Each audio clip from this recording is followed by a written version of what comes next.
Chinese almond ಕುಕೀಸ್ಗೆ ಒಂದು bowl ತೊಗೊಂಡಿದ್ದೀನಿ.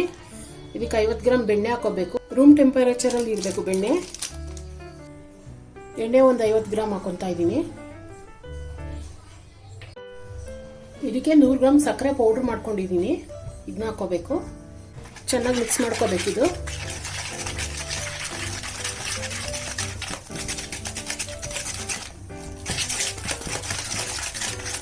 ಒಂದು 2 ನಿಮಿಷ ಚೆನ್ನಾಗಿ ಮಿಕ್ಸ್ ಮಾಡ್ಕೋಬೇಕು.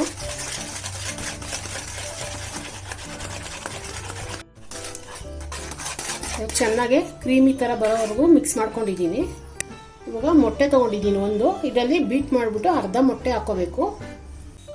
ಚೆನ್ನಾಗಿ ಮೊಟ್ಟೆ ಬೀಟ್ ಮಾಡ್ಕೋಬೇಕು. ಇಲ್ಲಿ ಅರ್ಧ ಮೊಟ್ಟೆ ಹಾಕೋಬೇಕು. ಹುಷಾರಾಗಿ ಹಾಕೋಬೇಕು. ಇದು 1/4 ಟೀ ಸ್ಪೂನ್ ಅಷ್ಟು ಆಲ್ಮಂಡ್ ಎಸೆನ್ಸ್ ತೊಗೊಂಡಿದ್ದೀನಿ ನಾನು. ಇದನ್ನ ಮಿಕ್ಸ್ ಮಾಡ್ಕೋಬೇಕು ಫಸ್ಟ್.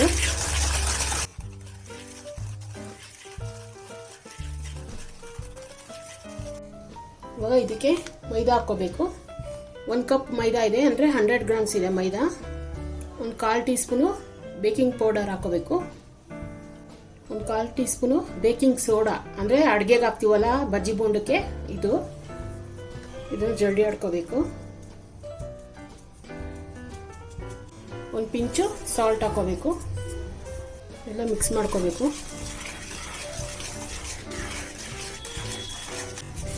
ಕೈಯಲ್ಲೇ ಸ್ಮೂತಾಗಿ ಮಿಕ್ಸ್ ಮಾಡ್ಕೋಬೇಕು.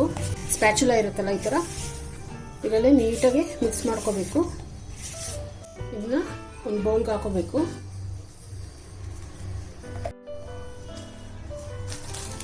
ಯಾವ್ದಾದ್ರು ಒಂದು ಪ್ಲಾಸ್ಟಿಕ್ ಕವರ್ ಇದ್ದರೆ ಇದರಲ್ಲಿ ಕ್ಲೋಸ್ ಮಾಡಿ ಫ್ರಿಜ್ಜಲ್ಲಿ ಇಕ್ಬೇಕು. ಹಂಗೆ 1 ಅವರ್ ಹಾಗೆ ಬಿಡಬೇಕು ಫ್ರಿಜ್ಜಲ್ಲಿ. ನೋಡಿ, ಇಟ್ಟು ಕಲಿಸ್ಕೊಂಡಿದ್ವಲ್ಲ, ಸ್ವಲ್ಪ ಲೆಮನ್ ಸೈಜ್ ಅಷ್ಟು ತಗೊಂಡು ರೌಂಡ್ ಮಾಡ್ಕೋಬೇಕು. ನಿಮಗೆ ಆಲ್ಮಂಡ್ ಎಸೆನ್ಸ್ ಸಿಗಲಿಲ್ಲ ಅಂದರೆ ಅರ್ಧ ಮೈದಾ ಅರ್ಧ ಆಲ್ಮಂಡ್ ಪೌಡರ್ ಮಾಡ್ಕೋಬೇಕು ಮಿಕ್ಸಿಲಿ ಹಾಕಿ. ಎಸೆನ್ಸ್ ಇಲ್ಲ ಅಂದರೆ ಆ ಥರ ಮಾಡ್ಕೊಳ್ಳಿ. ಮೇನ್ ಆಲ್ಮಂಡ್ ಕುಕೀಸ್ ಅಂದರೆ ಎಸೆನ್ಸ್ ಫ್ಲೇವರ್ ಇರಲೇಬೇಕು. ಒಂದೇ ಒಂದು ಬಾದಾಮಿ ತಗೋಬೇಕು. ಸೆಂಟ್ರಲ್ಲಿ ಸ್ವಲ್ಪ ಒಳಗೋಗೋವರೆಗೂ ಪ್ರೆಸ್ ಮಾಡ್ಕೋಬೇಕು. ಈ ಥರ ಜೋಡಿಸ್ಕೊಂಡು ಹೋಗಬೇಕು.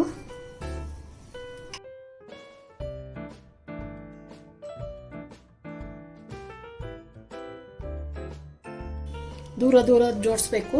ಸ್ಪ್ರೆಡ್ ಆಗುತ್ತೆ. ಇದು ಬೇಕಿಂಗ್ ಪೌಡರ್ ಹಾಕಿರ್ತೀವಲ್ಲ, ನಿಮ್ಗೆ ಈ ಥರ ಕುಕ್ಕೀಸ್ ಎಲ್ಲ ಆಚೆ ತೊಗೋಬೇಕಂದ್ರೆ ತುಂಬ ಕಾಸ್ಟ್ಲಿ ಆಗುತ್ತೆ.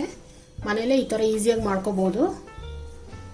ಇವಾಗ ಎಲ್ಲ ಜೋಡಿಸ್ಕೊಂಡಿದ್ದೀನಿ. ಇದಕ್ಕೆ ಒಂದು ಮೊಟ್ಟೆನ ಬೀಟ್ ಮಾಡಿಕೊಂಡು ಇದ್ರ ಮೇಲೆ ಅಪ್ಲೈ ಮಾಡಬೇಕು. ಈ ಥರ ಲೈಟಾಗಿ ಟಚ್ ಮಾಡಿಬಿಟ್ಟು ಈ ಥರ ಹಚ್ಚಬೇಕು.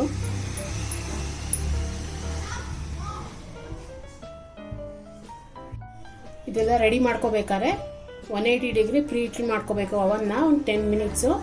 ಇದಾದ ತಕ್ಷಣ ಒಂದು 15 ಮಿನಿಟ್ಸು ಬೇಕ್ ಮಾಡ್ಕೋಬೇಕು.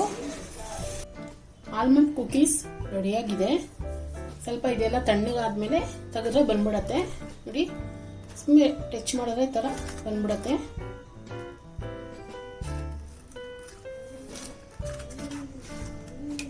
ಲೈಟ್ ಬ್ರೌನಿಶ್ ಆಗಬೇಕು. ಕರೆಕ್ಟಾಗಿ ಬಂದಿದೆ ಕುಕೀಸು. ಕ್ರಂಚಿ ಆಗಿದೆ. ಕ್ರಂಚಿ ಆಗಿದೆ ಮತ್ತೆ ಮೆತ್ತಗಿರಲ್ಲ. ಇದು ಬಾಯಿ ಇಕ್ಕರೆ ಹಂಗೆ ಕರ್ಗೋಗುತ್ತೆ. ರುಚಿನೂ ಅಷ್ಟೇ ಚೆನ್ನಾಗಿ ಬಂದಿದೆ. ರೆಸಿಪಿ ಏನಾದ್ರು ಇಷ್ಟ ಆದರೆ ಲೈಕ್ ಮಾಡಿ, ಶೇರ್ ಮಾಡಿ, ಸಬ್ಸ್ಕ್ರೈಬ್ ಮಾಡಿ.